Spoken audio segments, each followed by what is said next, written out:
Hi అండి, welcome to Ramya kitchen. ఇవాటి మన వీడియోలో వచ్చేసి రోటీ పచ్చడి చూపించబోతున్నానండి. ఈ పచ్చడి అన్నంలోకైనా, చపాతీలోకైనా, దోశలోకైనా చాలా బాగుంటుందండి. హెల్త్ కూడా చాలా మంచిది. ఇంతకీ ఏం పచ్చడి అనుకుంటున్నారా? బెండకాయ రోటీ పచ్చడి అండి. ఈ పచ్చడి పాతకాలంలో చేసేవారు. మీకు సింపుల్గా ఈ వీడియోలో చూపించబోతున్నాను. ఫస్ట్ వెడల్పాటి ఒక కడాయి తీసుకొని ఒక 3 టేబుల్ స్పూన్ల వరకు నువ్వులు తీసుకోండి. నువ్వులు వేయించుకునేటప్పుడు గ్యాస్ అనేది సిమ్లో పెట్టేసుకొని వేయించేసుకోండి. మీరు గ్యాస్ హైలో పెట్టేసుకుంటే నువ్వులన్నీ చిట్లి పైకి వెళ్ళిపోతాయండి.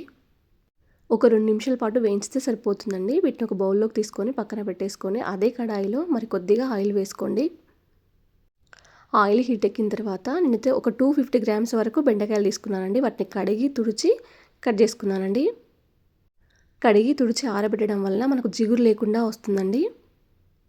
ఈ బెండకాయ ముక్కలను గ్యాస్ అనే సిమ్లో పెట్టేసుకొని కలుపుకుంటూ ఉండండి.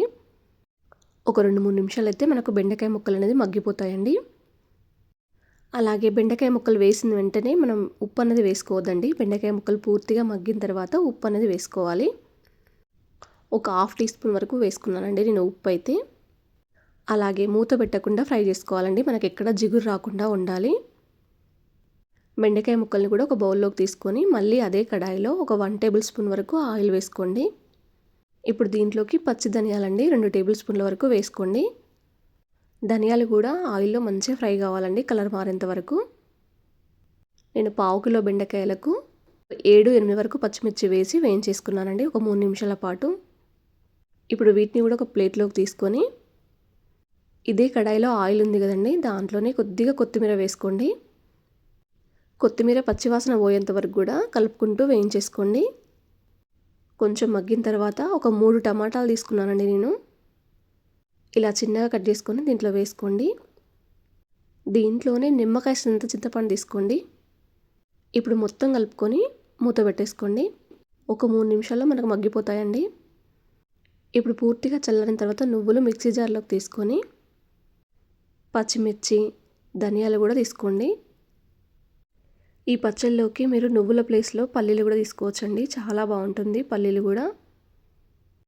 అలాగే బెండకాయ ముక్కలను వేయించిన చివరిలో మాత్రం కంపల్సరీగా ఉప్పు వేయాలండి, లేదంటే పచ్చి వాసన అనేది వస్తుంది బెండకాయ ముక్కలకి.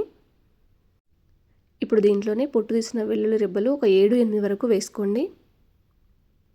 ఒక 1 టేబుల్ స్పూన్ జీలకర్ర, రుచికి సరిపడినంత ఉప్పు కూడా వేసుకోండి.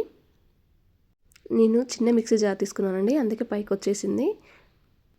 మీరు అన్నీ కలిపి ఒకేసారి మిక్సీలో వేసుకుంటే పెద్ద జార్ తీసుకొని వేసుకోండి. చూడండి, ఒకసారి అలా తిప్పితే మనకు రోట్లో వేసినట్టుగా వస్తుందండి.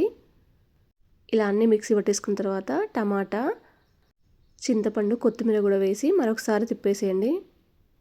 చూడండి, పచ్చడి అనేది ఈ విధంగా తిప్పుకుంటే సరిపోతుందండి. దీన్ని ఒక బౌల్ తీసుకొని పోపు కోసం అని ఒక 2 టేబుల్ స్పూన్ల వరకు ఆయిల్ వేసుకోండి.